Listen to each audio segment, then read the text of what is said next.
Hi guys, my name is Sydney. I'm a pre-nursing student who has just taken the ATI TEAS test and applied to nursing school.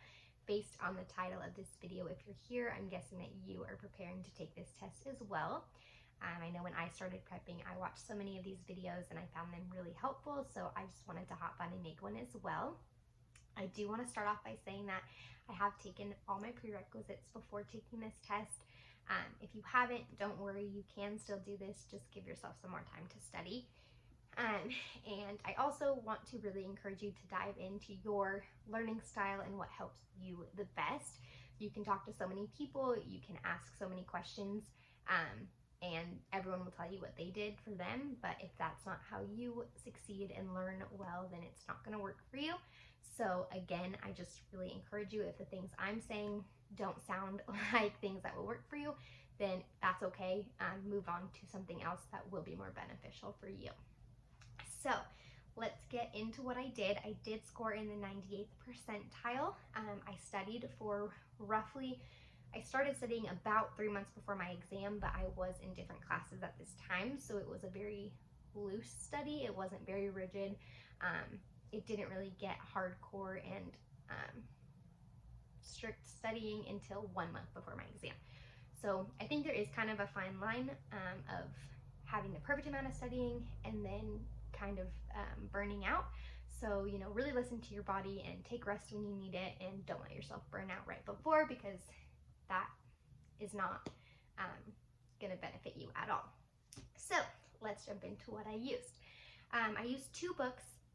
I don't think it's necessary at all to use 2 books, but I'm going to go over both of what I liked, what I didn't like, and how I used them both together. So I started with this ATI TEAS Secrets by Mometrics. This book is very dense and dry. However, it does include a ton of information and practice tests. So if you don't mind going through just a ton of material at a time and that's easy for you to get through, this book alone would be great for you. I also used the ATI TEAS Full Study Guide by Smart Edition. This book is a little bit less dense. There are some picture diagrams, a lot easier to get through. If you're someone that doesn't like just sitting down and cracking open a book and plowing through it, this book would be better for you. It does still come with practice tests and online information that are very helpful. The way that I used both together is that I would start with the Smart Edition book and I would go through and take notes on a section, and then if I needed more information or if I didn't feel confident, I would go to the Mometrics book and kind of piggyback off and take more notes on that section. So again, totally not necessary, but I enjoyed using them both because I think they both had very strong points and some things that I didn't like about both of them, so it was nice to equal them out and use them both. Next that I use, that alone, especially as a visual learner, I'm a very visual and repetitive learner, that alone would not have been enough for me, so I did purchase Nurse Hub. If you don't know what Nurse Hub is, you can go to nursehub.com and they do have a bundle that you can purchase with practice tests. I think there are 8 full-length practice tests, and then they also break down individual quizzes for each individual subject within reading, science, math, English. So I really liked that.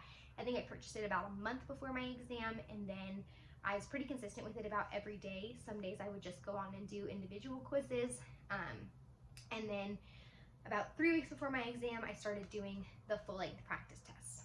If you have any time or desire to do a full-length practice test, I highly recommend it for so many reasons. So this one, like I said, I think there was 8. So what I would do is I would study. I like to study in short increments for multiple days in a row for a long period of time. So I would study throughout the day, and then right before I was gonna, eat dinner and go to bed, I would do a full-length practice test. These take about 2 to 3 hours. It is a full practice test, so it's very draining, but it's so good to get your brain in the habit of just sitting down and answering questions for that long, because it is a very fatiguing process, and if you can train yourself to endure that better, you'll definitely make less mistakes from being tired on the exam. So I did that, and how I would do it is I would take one, and then the next day or 2 I would not take one because they're very long and, like I said, draining. So those next 2 days I would focus solely on what I got wrong on the test. So you know, the day after I would focus on what I did wrong in math and science, and then the next day what I did wrong in English and reading. And then on the third day, I would take another full-length practice test, and then the next 2 days work on what I did wrong. So I definitely, for me personally, I wouldn't take a practice test every single day. They're time consuming, and I think it's definitely important to zone in to your weak spots. It's hard to do. It's not as fun to study the things that you're not doing well in or that don't interest you or excite you, but it'll really make a difference on the exam. I do know that. So I used Nurse Hub up until my exam, but exactly 1 week before, I purchased the ATI TEAS practice test B and C bundle on their website. The cons to this one, it's a little bit more pricey, and you only get 2 attempts to take it, so it's not unlimited like Nurse Hub. I did purchase this when there was a discount code going around, so definitely look out for those. If you can make it more affordable for yourself, please do. And these, I can honestly not recommend these more. If you're only going to buy one practice test type of thing, I really think that this is the one that I recommend for you. So the way I used it is I did it exactly 1 week before my test. I took practice test B, and then for 2 days I worked on what I got wrong, and then I took practice test C, and then worked on what I got wrong, and then 2 days before my exam I took them both again. So first, I do think it's a pretty good marker of where you'll be at for the actual exam. For reference, I took practice test B a week before and got an 83% on it, and then took it the day before and got a 90%, and then I received a 90% on the exam. So I think it definitely helps you out to kind of get a good range of where you're at and where you're going to be at. And then on top of that, first of all, I mean, it's made by the people who write the test. It's in the exact same format as what you're going to see on test day, the same exact time limit, and the, like for example, math, the little calculator that's on the screen, that's a little bit hard to navigate and frustrating to use. So you get to practice that, you get to practice your time management. You definitely don't want to miss out on any questions because the timer runs up. So I think that that was probably one of the most helpful things I used. Another great way you could utilize it is to purchase it at the very beginning of your studies and then take it as kind of a pre-assessment, see where you're at, and then take it again a week or 2 before your exam to see any last minute things that you still need help on. So those are all the practice test materials that I used. Going into studying, there were 2 topics that I was the most concerned about, and it was math and science. Going off that, I want to say don't underestimate any topic on this test. That's how I felt going in, and actually coming out of the test, I significantly did worse on English than anything else. So even the ones that seem a little bit more elementary or a little bit more known to you, they can still throw some tricks in there at you. So definitely take the time to study all of the sections, but take more time for the ones that you're struggling on for sure. So for math, there is one person that I cannot recommend enough, Brandon Kraft. If you go on YouTube, type in Brandon Kraft, he has a full playlist of every single type of math problem you can see on the TEAS, going through solutions and doing the problems. He also has a website. He does have a workbook that I purchased, and that had 1,000 problems in it with all the solutions, which was so helpful. I personally didn't sit down and do all 1,000 problems. I felt like that was going to be very time consuming, but I did go through each section, and on the sections where I was going through 2 to 3 problems, answering them with no problem, not confusing anything, getting them right, I moved on. The questions that I looked at and had no clue about what I was doing, those are the ones I really dialed into, and then I would watch his YouTube videos for problems like that and just do as many practice ones as I possibly could. Math was my highest score on this test. I never thought that would have happened. I'm not good at math inherently, but this resource made it so easy to follow along and learn and grasp. And honestly, in my opinion, I'm pretty sure all the practice tests I did and problems I did were a little bit harder actually than the actual test, which was really great because definitely a confident boost when you get on the exam and it seems a lot easier than everything you've been doing. So can't recommend that enough. If you have any struggles with math, please utilize those resources. And then for science, especially anatomy, if you have any struggles or any concerns, Science with Susanna is your girl. You just type in sciencewithsusanna.com. She has a website. She also has a YouTube channel. She breaks down every single body system and does, on her website, you can print out her notes and follow along and draw with her while she goes over it. That, as a visual learner, for me was so helpful. Even though I've already taken anatomy, it was so nice to relearn everything, re-go over it, just focus on the body systems. She has a summary video for each body system, and then she breaks it down even further. So if you want to go over all her videos, it is going to be time consuming for sure. If you have a little bit less time, you can just do the summary videos and then see if there's any that after that you're thinking, I could use some more help with the cardiovascular system, and then go into depth with that. So that was so helpful for me. She also has some videos that are not anatomy but biology related. So if you need any help with like cellular structures, cellular respiration, those are things that can show up on your exam as well. And she has that there also. So awesome. It was really great and helpful. And that was all free. So can't recommend either of those people enough. They really helped me out in areas where just reading a book don't as much as an interactive video that especially you can interact with. That was really great. So other than that, another thing I did is I joined Facebook groups.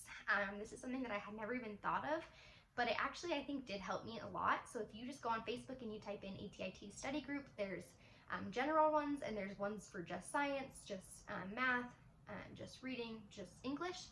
I know the math one that I joined, Brandon Kraft was actually in the group, and he would answer questions. He would do live sessions on there where he would go over problems. So definitely join those. It was really nice because sometimes you're just mindlessly scrolling through Facebook and people would post practice questions. So you could kind of just engage yourself a little bit and, read the question, see if you knew the answer. If you didn't, you could remind yourself, oh, maybe I need to look into that more. Or it could be, again, a little confidence boost and, oh, I got that right. That's awesome. People also post what they're using, what they're liking, what they're not liking in there as well. So it's super duper helpful just to get that encouragement and reassurance from other people out there who are in the same boat as us. So I really liked that. And that's pretty much all I did in terms of resources. I did try to not really make lifestyle changes, but I tried to really, again, not only zone into your learning style, but your lifestyle per se, and how you really function best. I personally don't stay up late. I don't retain information when I'm tired, and I get tired pretty early. So about a month before, I went to bed early every night. I woke up early every day, and I had a productive day. Same thing if you're the opposite and you like to stay up late at night. Just get yourself into a habit. If you do that, it's so much easier to stay consistent with your studying and not kind of fall off the wagon, halfway through because you're kind of all over the place. Things like that are really helpful. I did take the TEAS at home through Proctorio due to COVID. So if you are doing that as well, I was personally a little concerned about that. I was worried for sure, and I ended up having no problems. It worked out really well. I recommend using a space that you feel comfortable in, that's quiet, has no distractions, and good Wi-Fi. So get all of that figured out. Random things I did that may not have helped, but that day, if you're taking it from home, it's super easy to just want to do it in your PJs, which is totally fine. I chose that morning to wake up and kind of get ready and try and dress for success. I think that kind of helped put me in a good mindset in the morning. So just something to think about if that's something you're interested in doing. I also ate a nutritious breakfast, obviously. You don't get any breaks if you're taking it at home. I'm not sure how it is if you get to take it in person. Taking it at home, I got no breaks, so I'm known to rush through questions and just get super duper anxious. I knew that going in, so I had to tell myself so hard to just stop and breathe. So that being said, in between each section, when I had time left, I kind of just took a minute to myself to just breathe and regroup before throwing myself into another topic. I thought that was very helpful. Some little things, if you are taking it at home, you only get one sheet of paper front and back. So that's something I did when I was doing the practice tests. I practiced getting the hang of only using one sheet of paper for all the questions. Again, I'm a visual learner, so I like to write down stuff for every topic. So I definitely had to start writing really small and kind of working that way. But other than that, those are pretty much the little things. On the test, you can flag questions, and when you finish a topic, if you have time left, it will give you the option to go back to your flagged questions. Personally, what I did is right off the bat, I didn't want to run out of time with a question unanswered, so I answered everything right off the bat. If I wasn't fully sure about it, I flagged it, and then I went back to my flagged ones. I recommend this and I don't at the same time. The one that I went back to the most and changed the most answers was English, and that's what I actually did the worst in. So don't change your answer unless you really are sure that it's the other answer. I saw something that said, you know, don't put down an answer unless, or don't change an answer unless you can bet $5 on it, something like that. I don't know, a silly amount of money, but I think you definitely can kind of get into your head and psych yourself out. So if I could go back, I would still utilize the flag button. I liked that you had the chance to go back and kind of regroup on ones that you might not have been that sure about, but just be careful when re-answering things, because odds are some of them you're going to end up changing. So go with your gut unless, you know, you go back to it and you really think, I did something wrong, or if it's math, you can go back and redo the problem, something like that. So that is basically all the resources I used, plus how the actual exam day went for me and things that I did. I hope that this helps at least one of you out. We are all in this journey together. I know it's stressful, I know it's chaotic, but you guys can definitely do it. If you have any questions at all, please go ahead and comment them down below. I'll be sure to answer.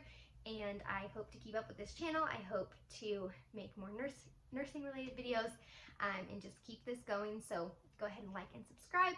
And I'm going to go ahead and link everything that I used. And yeah, thanks for watching.